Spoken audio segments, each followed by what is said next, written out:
Hi everyone and welcome to my channel. I'm Irene and today I'll show you some Pottery Barn inspired Christmas decor, gnomes, fir trees and reindeers. I'll begin with little holiday gnomes. Pottery Barn has these now. They are up to $30 for bigger ones, but you can easily DIY them for free. To make a gnome, you'll need a pair of old tights or a sock and a piece of scrap fabric. Cut off the sock from the tights and fill with thumb reels. Thanks to this filler, the gnomes will be weighty and will keep their position very well. Then tighten the top, you'll get a little bag. Take a square piece of fabric about 10 inch wide, wrap it around the bag and tighten with a thread.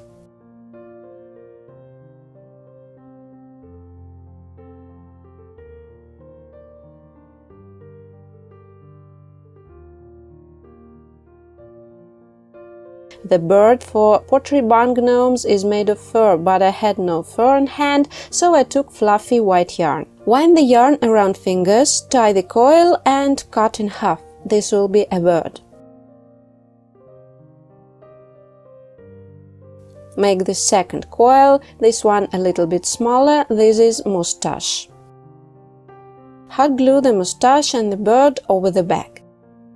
Now trim hair with these scissors to make it more natural and style to your liking.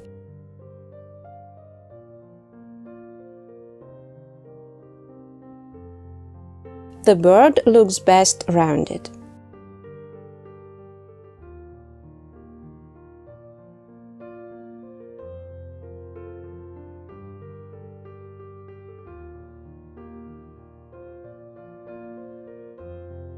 To make a nose, take a piece of tights and wrap a little synthetic fluff into it to make a ball. Wrap with thread, cut off the excess fabric and hot glue over the moustache. For the second gnome, I braided 2 long pigtails. I'll make a boy and a girl.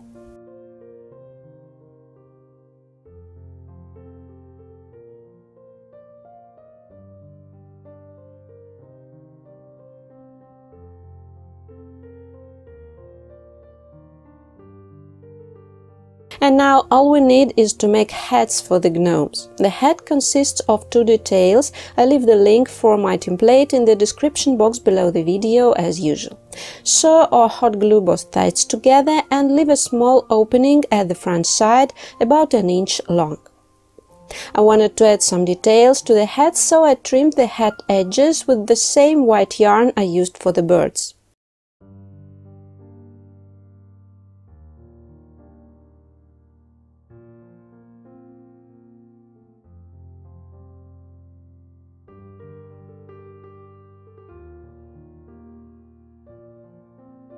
Fill the hats with some synthetic fibers so that they were nice and full, and hot glue to the gnomes.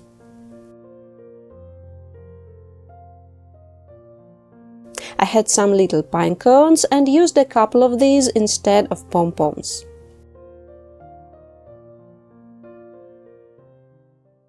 I think the gnomes look adorable and they are very easy to make. You can use them for decoration or as a nice little gift. You can add some cinnamon or coffee beans inside and get a flavored gnomes as well. My next DIY is for felt fir trees. I saw them last year at Pottery Barn Kids. They do not sell these now, but I love them and therefore will try to reproduce.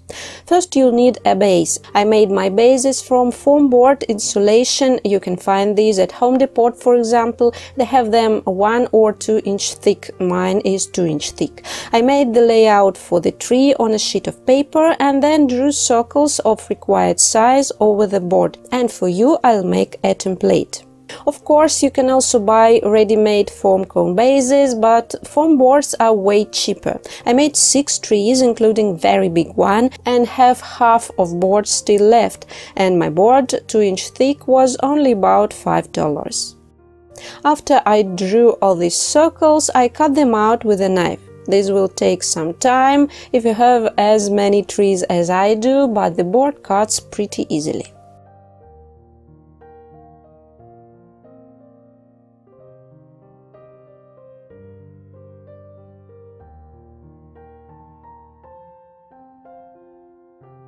As a result, we have one or several pyramids of foam drums. According to my layout, the largest tree consists of 8 drums, the middle one has 6 and the smallest one has 4. Each drum is 2 inches thick. After this, you are to cut the edges of each drum to form a cone. Put smaller drum over bigger one and outline smaller diameter. Cut the drum upper edge diagonally. It will end up being wider at the bottom and smaller at the top.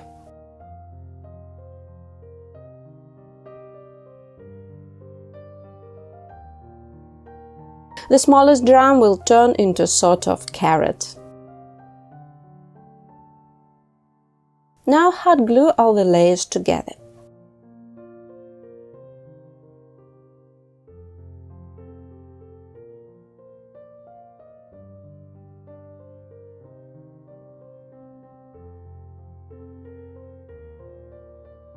I decided to put my felt trees over stands, just like the ones from Pottery Barn. For this, I took several wood slices and thick branches. Drill a hole of suitable diameter in the center of the slice and hot glue a branch into it. The other way to make stand is to put a stick into a small pot and fill it with plaster for weight and then decorate with some moss. These trees look good even without any stand at all. Shorten the branches to the desired height, stick them into the foam base and fix with hot glue. The foam is very light colored, and to make it less noticeable in case it shows through the felt anywhere, I painted them dark green.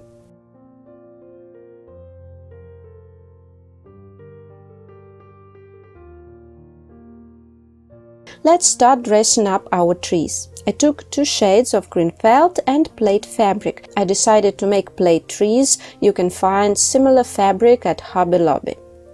The size of petals for each size of fir tree will be different. As usual, I'll leave the link to templates and number of petals required for each size of a tree in the description box below the video. In addition to petals, you'll need a flower to put over the top.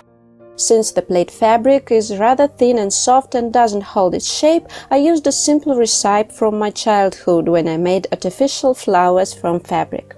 Take 2 teaspoons of gelatin, pour a cup of cold water, let swell and microwave for a minute to dissolve the gelatin. And soak petals in this solution. In the video I dip each petal separately, but in fact it's much faster to dip the entire pack into the solution at once and then squeeze it well. I laid out petals on a curved surface cause I wanted to make curved tips as on the original Pottery Barn trees. And finally, after all the petals are dry, hot glue them to base. Each next row of petals goes so that the petal falls between previous row petals to cover the entire tree nicely.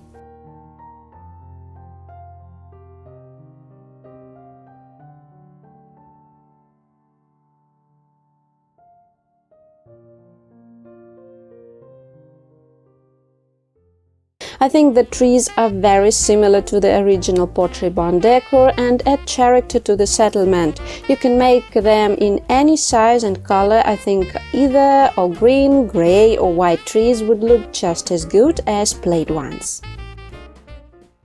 And finally, fabric reindeers. This is also decor that Pottery Barn doesn't have this year. They got only Sherpa ones at about $40 each and will be able to make these at a fraction of cost. Fold the fabric onto itself wrong side up and put the template over it. The template is very simple. I marked some darts there. We will insert legs and ears into them. So here we make cuts in fabric.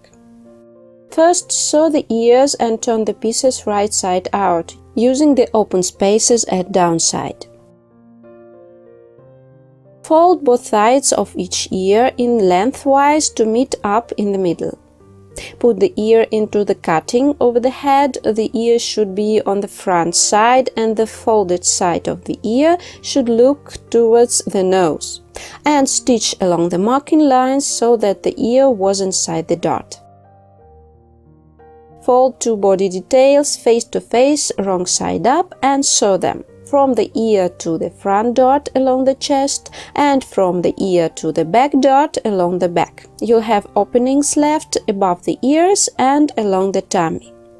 Turn the piece right side out using the open space along the tummy. Now stuff the reindeer with some synthetic stuffing. Make sure to get it all the way up into the nose, head and neck. Use more than you think you need. You want your reindeer plump.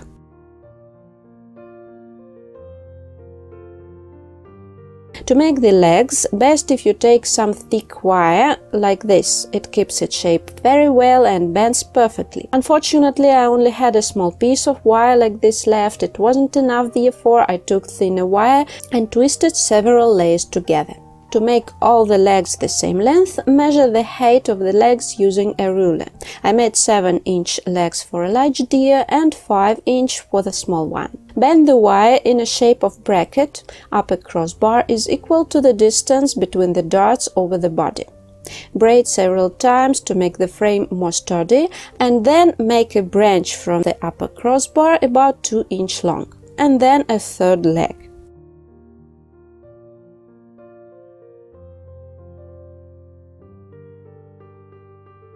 Then return up and making a crossbar just like the first one and the fourth leg.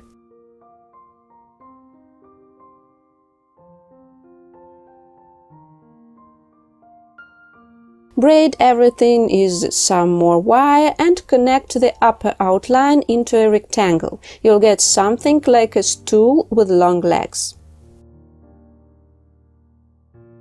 There were 2 ways I covered the legs.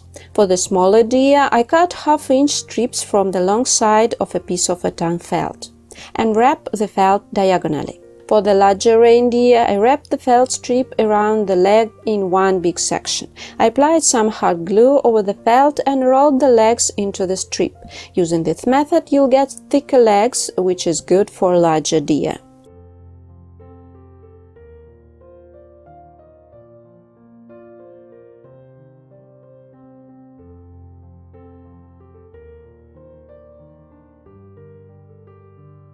Now we have to deal with that opening on the bottom of the reindeer. Put the wire frame in the tummy so that the legs fall into the slots in body. Fold the fabric inwards on both sides of the slit. Apply a little bit of hot glue and glue the fabric around the leg.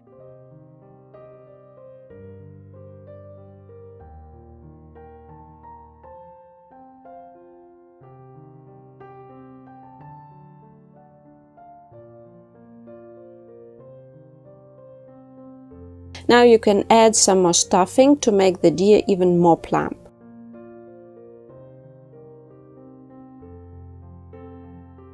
This is where you have to put some hand sewing skills to work. Don't worry, it's easy. A little whip stitch takes care of that in no time. If you don't know how to do a whip stitch, check for some videos on YouTube. They can show you much better than I can.